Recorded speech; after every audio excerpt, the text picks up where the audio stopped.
Hello guys. आज मैं बताऊंगी आपको एक लव स्टोरी के बारे में। अमित को हुआ प्यार का नशा। शहर के कॉलेज में पढ़ने वाला अमित छुट्टियों में अपने गांव आया था।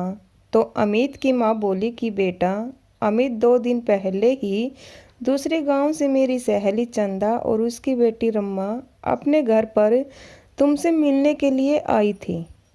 तू नहीं मिला तो वो ये कहकर गई कि अमित आए तो उसे हमारे गांव जरूर भेज देना, क्योंकि रब्बा अब शहर में तेरे साथ ही रहकर अपनी पढ़ाई करेगी। यह सुनकर दूसरे ही दिन अमित अपनी माँ की सहेली चंदा आंटी के घर उनके गांव चला गया था। जब अमित उनके घर पहुंचा तो चंदा और उनके घर के सभी लोग खेतों में काम करने गए हुए थे और घर पर रंबा अकेली ही थी। और अचानक रंबा अमित को देखकर बहुत ही ज़्यादा खुश हो गई। और रंबा देखने में बहुत ज़्यादा सुंदर थी। वैसे अमित और रंबा कई सालों से बहुत अच्छे दोस्त थे। और जब रंबा ने अमित को शहर में रहकर अपनी पढ़ाई करने की बात कही तो अमित ने रंबा से कहा, तुम मेरे साथ शहर में रहकर पढ़ाई करेगी तो तुम्हें यह गांव का पहनावा छोड़ना होगा और तुम्हें शहरी लड़कियों जैसे कपड़े पहनने होंगे। वहां पर तुम्हारी ये घाघरा चोली नहीं चलेगी। यह कहकर अमित ने जैसे ही रंबा की चुन्नी थोड़ी सी हटाई तो उसका हाथ रंबा की पतली कमर पर टच हो गया। अमित का हाथ रंबा की कमर पर लगते ही रंबा के शरीर में एक जोरदार करंट सा लगा और शायद अमित को भी थोड़ा अजीब सा लगा। रंबा हैरान होकर अमित की तरफ देखने लगी। तभी अमित ने रंबा को सॉरी कहा, मगर अमित ने रंबा को ये भी कहा कि ये सब तो शहर में आम बात है और ये तो कुछ भी नहीं। वहाँ पर तो जो भी सच्चे दोस्त होते हैं वो सभी एक दूसरे से गले मिलते हैं, जिसे हम इंग्लिश में हग कहते हैं। तभी रंबा अमित से कहती है कि अमित तुम ही तो हो जो मुझे सब कुछ सिखाओगे। आखिर तुम मेरे सबसे अच्छे दोस्त हो। अब तुम मुझे वो सब कुछ करके बताओ जो तुम्हारे कॉलेज में होता है। और ये कहते ही रंबा अमित के बिल्कुल पास खड़ी हो जाती है। उसके इतनी पास खड़े होते ही अमित अब पसीना पसीना हो गया था। तभी अमित ने रंबा का हाथ पकड़कर उसे अपने बाहों में ले लिया और कहा कि रंबा अब बताओ कि तुम्हें कैसा लग रहा है, तुम्हें बुरा तो नहीं लग रहा है। तब रंबा ने कहा कि नहीं अमित, अगर तुम मुझे यह सब सिखाओगे तो मुझे बिल्कुल बुरा नहीं लगेगा, मगर मैं कभी भी तुम्हारे सिवाय किसी और से ये सब कभी भी नहीं कर सकती। तभी अमित ने पूछा, क्यों रम्मा, ऐसा तुमने क्यों कहा। तब रम्मा ने अमित के होठों को प्यार से चूसते हुए कहा कि अमित मैं तुम तभी अमित ने रंबा से कहा कि रम्मा तुम्हें यकीन नहीं हो रहा कि तुम मुझसे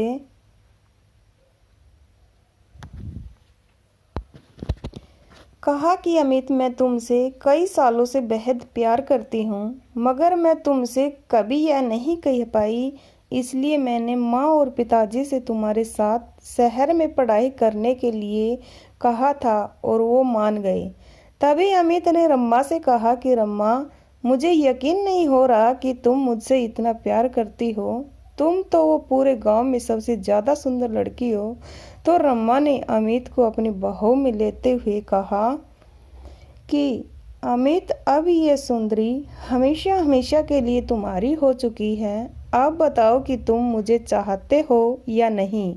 तो अमित ने कहा कि रम्मा मैं भी तुमसे बेहद प्यार करता हूँ, लेकिन मैं ये सोचकर रुक जाता था कि कहीं तुम्हें मेरी बात का बुरा न लग जाए, लेकिन आज तुमने तो मेरा दिल ही जीत लिया। ये कहते ही खुशी के मारे अमित ने रंबा की पतली कमर को पकड़कर उसे अपनी तरफ खींच लिया और दोनों ने ही अपने अपने प्यार का इजहार कर लिया। अब शाम हो चुकी थी और रंबा के घर वालों खेतों में से घर आ गए थे। घर आते ही वो अमित से मिले और उससे कहने लगे कि अमित बेटा, अब रम्मा भी तेरे ही साथ शहर में ही अपनी पढ़ाई करेगी, तो उसका ध्यान रखना।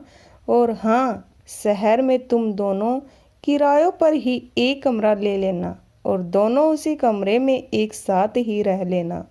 वैसे भी शहर में कमरों का कोई किराया बहुत ज़्यादा है। और ये भी कहा कि बेटी, रंबा शहर जाने के बाद अमित का खाना भी तू ही बना दिया कर, उसे तो बिल्कुल भी परेशान मत करना। माँ ये बात सुनकर रंबा बहुत खुश हो जाती है और वो अपनी माँ से कहती है कि माँ, तुम चिंता मत करो, अमित का पूरा ख्याल अब मैं नहीं रखूंगी तो कौन रखेगा। इस बात पर अमित मन ही मन बहुत मुस्कुरा रहा था और रमा से आंखों ही आंखों में कुछ इशारे कर रहा था। तभी रम्मा शर्मा कर रसोई घर में चली गई। तभी रम्मा की माँ ने अमित से कहा कि अमित बेटा, तू आज यहीं रुक जाना और अपने घर तुम कल ही जाना। तो अमित कहता है कि ठीक है आंटी, जैसा आप कहो।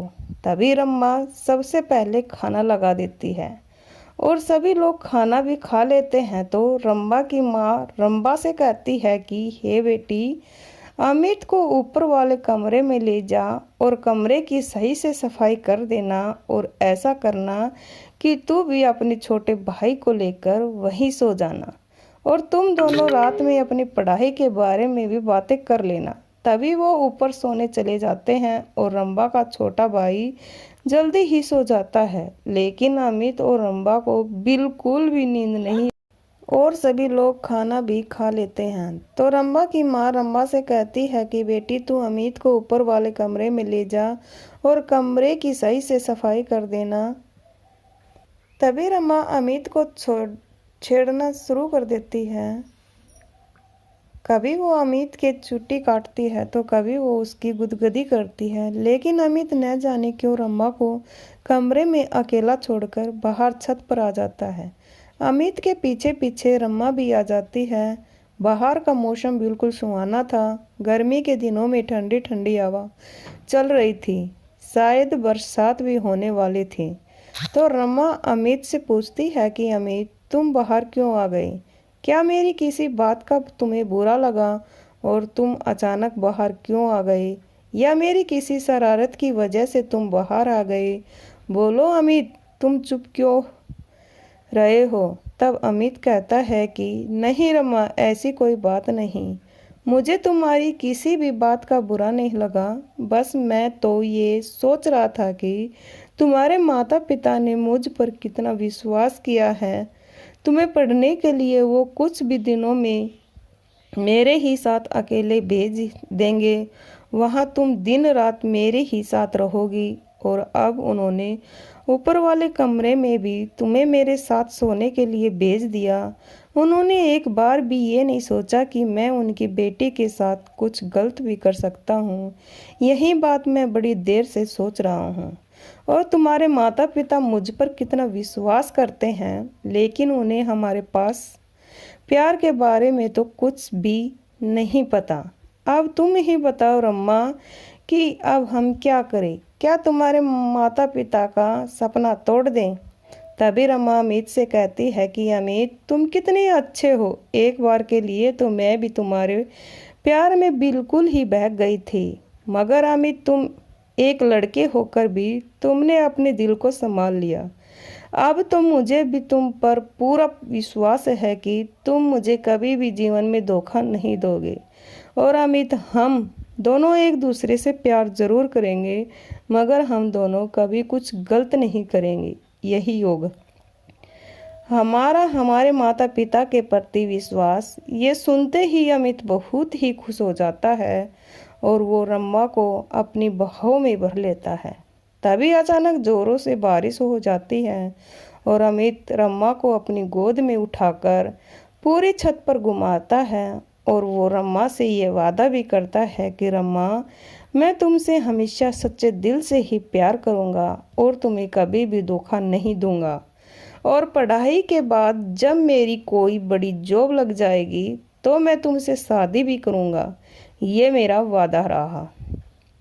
तुमसे ये सुनते ही रमा अमित के दोनों हाथ पकड़कर भरी बरसात में उसके होठों को प्यार से चूम लेती है और तभी से अमित को हो जाता है कि रमा के प्यार का नशा।